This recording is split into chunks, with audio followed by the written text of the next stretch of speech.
The anime takes place in the year 2045 in a space station, where a group of children are stuck and have to think on their own in order to survive.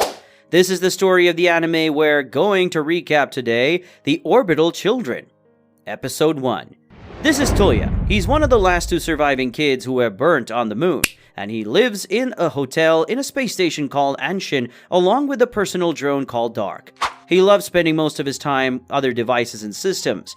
Meanwhile, in another ship, we meet three teenagers who are on a trip to Anshin. There's Mina, who always records live videos for her followers on SkyTube. It's more like TikTok and Instagram. There's also her nerdy little brother who loves science, Hiroshi. There's also the hacker named Tayo. The three are all welcomed by 12, the robot who runs the Anshin station. From his daily appointment with his nurse, Nasa, we find out the gravity of the moon has affected Toya's health. So there's a chip known as implant planted in his head, because something went wrong with the 7 robot and the programming of the chip. Toya is well on his way to be dead when he hits puberty. This makes Toya really depressed. Following his appointment, Toya checks on his childhood friend, Konoha. She was also born on the moon and has a chip in her head. Like Toya, she's also about to die because of the chip. But she doesn't let the fact kinda depress her, unlike Toya. The one who protects the station is Mayor Sagami, Toya's uncle. Along with his security team, he spots a big celestial body that's about to crash with the ship. Just then, the shop goes on safety mode and everything shuts down. After docking that Comet, everything is back to normal. Sagami then finds out there are visitors to the station he needs to welcome. Of course, those visitors are Mina, Hiroshi, and Tayo. Afterwards, a little body collides with the station. Because of this, Toya and Tayo fall down a long passage. Episode 2. After Toya and Tayo find themselves in a freezing dark room, they go to a shelter right below, where they find enough supply of oxygen and a blanket to keep them warm. They're so cute in the blanket, they look like they're about to kiss. After Toya and Tayo use their phones and find some safety suits outside the shelter, they get out in order to find Nasa, Mina, and Hiroshi. On their way, they find Konoha, unconscious due to lack of oxygen. After Toya saves her by giving her some oxygen, Mina finds them through her personal drone and guides the two to a shelter, where she, Hiroshi, and Nasa are. After reuniting with their friends, Konoha awakens and the group then goes out trying to get to the shuttle area in order to find a rescue ship, because the station isn't safe for them anymore. As they try to get out of the station, the upper window is still open and most of the air is sucked out of the room. But Toya closes the window and the problem is momentarily solved. Still, the air is still sucked out of the room through a small opening in the wall, but the group is saved by an old man dressed in a rabbit costume called Chief, who guides them to a tunnel. After everybody gets in, Toya manages to close the room, and the episode ends there. Episode 3. Following Chief through the tunnel, the group reaches a room where they find spacesuits. After wearing those spacesuits, the group goes out in space and tries crossing a bridge to get to the control room of the Anshin station to call a rescue ship. As they cross the bridge, Tayo falls off, but Toya saves him. After reaching the control room, Toya tries using the control system to get a rescue ship, but he fails. The only thing that can activate the system is the Robot 12, and that robot is not available now. However, things look up for the group when they manage to connect to a drone outside the station and contact Mayor Sagami and his security team. That means they can get a rescue ship, meaning that Toya and the others will be saved. This makes Toya feel hopeful. If you're enjoying the video so far, smash the like and subscribe button. Episode 4. Things are looking up now that a rescue ship is on its way. However, Mayor Sagami and his team spot a man-made comet that has a kind of artificial intelligence called S-pattern. Using its artificial intelligence, the comet tries hacking the system of the Anshin station. In order to stop that, Tayo and Toya pair their personal drones together and have them attack the S-pattern, trying to take control of the station. Sagami and his team suspect that this comet is made by John Doe, a religious terrorist group that plans to kill 36% of humans on Earth in order to solve big problems like climate change, because they think that climate change will eventually cause the destruction of life on Earth and kill all human beings. In simpler words, they want to kill a small portion of human beings in order to ensure humanity's survival in the long run. Wow, Greta Thunberg couldn't have thought of a better idea herself. Using his drone, Toya tries hacking into the comet in order to control it, and makes it go into another direction. This way it won't hit the planet Earth and no one will be killed.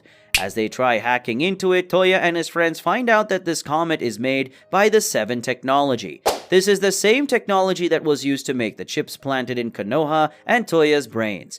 However, a nuclear missile is launched from the Earth towards the comet. The problem is the comet is too close to the Anshin station, so if the comet explodes, the space station where Toya and the others are will explode. However, the nuclear missile doesn't explode. It turns out the comet used the Seven technology to hack into that missile. As Dark and the Tayo drone try hacking into that comet, NASA shuts down them and reveals herself to be a member of John Doe. That is, a terrorist. She also confirms that this comet was made by John Doe. She's here as a spy and to make sure that this comet hits the Earth and stops anyone like Toya from hacking into it. This way, John Doe will succeed in killing 36% of human beings on Earth, solve overpopulation, and therefore solve the climate change. This, in turn, will save the world from coming to an end. The most horrifying thing is, NASA sees this as a revolution instead of terrorism and murder. Episode 5. A fight starts between NASA and the group. Eventually, the group succeeds in locking NASA inside a small room. Of course, NASA is officially a terrorist now. She doesn't want to give herself up or get caught, so she kills herself. Afterwards, the gate opens. Sagami and his team meet up with Toya and the others. Given that the comet started hacking the Anshin station from the top, the group goes to the top. Up there, Toya learns that the chips in his head and Konoha's heads are made in a way that allows them to talk to the Robot 7 with its own language. Also, the comet uses 7, the same artificial intelligence robot that made the chips in Konoha and Toya's minds. For this reason, Konoha decides to connect her chip to the 7 robot that controls the comet. This way, she'll be able to talk to it and make the comet go away from the Earth. However, this might kill her. The chip is what supports her body and keeps her alive, but now the chip is connected to the comet. After Konoha connects her chip to the comet, Toya and the group learn that there's another robot that hacked into the comet and made it go away. Now that the comet changed its direction, the Earth is saved. Just then, Konoha becomes weak after her body lost the support of the chip, and then she faints. Toya decides to save her, so he does the heroic thing, connects with her chip, and faints too. Episode 6. After Toya faints, Sagami and the whole group decide to escape since the station is about to crash with the comet. So the group goes to a chamber where they can eject, get away from the Anshin, and try their best to get Toya and Konoha back to life. After Toya, connected with Konoha's chip, finds himself in another dimension. There he finds Konoha and meets up with the robot that saved the Earth from the comet. That robot turns out to be 12, the robot that runs the Anshin station. It turns out it hacked into the comet and made it change its direction after it gained control over the Robot 7. Now that it can control the Robot 7, 12 can fix Konoha's and Toya's chips and ultimately save them from death. This is why Toya tries convincing 12 into fixing them. 12 tells him it's out of his hands because the version of 7 that designed the chips is very old and different from the one that 12 hacked. 12 disappears. Toya and Konoha are about to die, but Toya convinces her to fight and live instead of giving up to death. At the same moment, the chamber where Sagami and the others are is separated from the whole Anshin station and heads to Earth. At the same moment, Toya and Konoha both wake up and regain consciousness. At the same moment, the Anshin station crashes into the Earth's atmosphere and explodes. Half a year later, we find out that Toya is living happily on Earth. Mina becomes a world-famous star since she's been recording everything that's been happening in the Anshin station. Her little brother Hiroshi becomes a scientist and a Nobel Prize winner. Thanks to Mina's live recordings, there's now evidence that life is possible on space. That's why 36% of people start travel to space to live there. This in itself would solve the problems of overpopulation. As a result, it would solve climate change. The world and humanity will become safe. Maybe Greta Thunberg should convince people to travel to space. This will solve the climate change. At the end of the season, Toya reunites with all his friends who were with him on space. They all look at the remains of the Anshin station in the sky. And if you want to go to space and leave Earth behind, then contact Mina and subscribe to our channel.